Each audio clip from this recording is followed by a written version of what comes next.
नमस्कार। आज के इस एक्सप्लेनर में बहुत ही गहरी और दिलचस्प चर्चा होने वाली है। कुछ शब्द सिर्फ पन्ने पर लिखी स्याही नहीं होते, वो सीधे दिल पर चोट करते हैं। वैसे आजकल के दौर में एक Hindi video generate short time में हो सकता है, लेकिन आज जिस विषय की हम गहराई में जाने वाले हैं उसका असर बहुत लंबा रहता है। आज की चर्चा भाषा, जज्बात और एक बेहद गहरे शेर के इर्द गिर्द घूमेगी। चलिए सीधे विषय पर आते हैं और देखते हैं कि कैसे महज 2 पंक्तियों में निर्माण के भारी संघर्ष और विनाश की डरावनी आसानी को समेट लिया गया है। सामने स्क्रीन पर जो आवरण या कवर दिख रहा है वो सिर्फ एक साधारण किताब का हिस्सा नहीं है, बल्कि हमारे आज के पूरे विश्लेषण की नींव है। ये मशहूर शायर बशीर बद्र साहब का एक ऐसा शेर है जो सच में अंदर तक झकझोर देता है। इसे जरा ध्यान से सुनिए।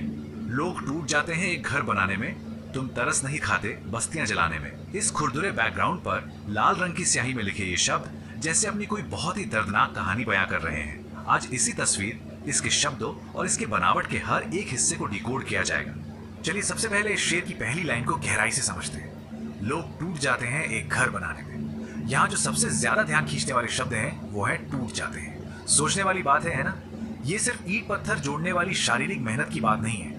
ये उस अपार मानसिक, आर्थिक और भावनात्मक संघर्ष की बात है जो इंसान एक एक दिन का जोड़कर अपना जीवन खड़ा करने में लगाता है। इंसान अपना पूरा जीवन, अपनी सारी ऊर्जा सिर्फ एक नींव को मजबूत करने में झोंक देता है। ये पंक्ति उस संघर्ष की गहराई को बहुत ही मार्मिक तरीके से हमारे सामने रखती है।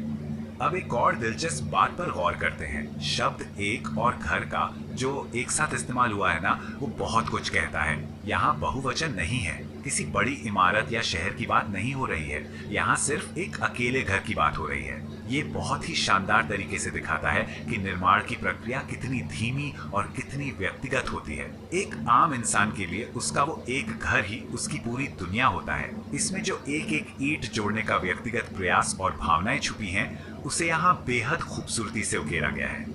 अब आगे बढ़ते हैं और देखते हैं कि ये विचार अगली पंक्ति के साथ मिलके कैसा चौंकाने वाला विरोधाभास यानी कॉन्ट्रास्ट पैदा करता है। एक तरफ है घर बनाने में और दूसरी तरफ है बस्तियां जलाने में।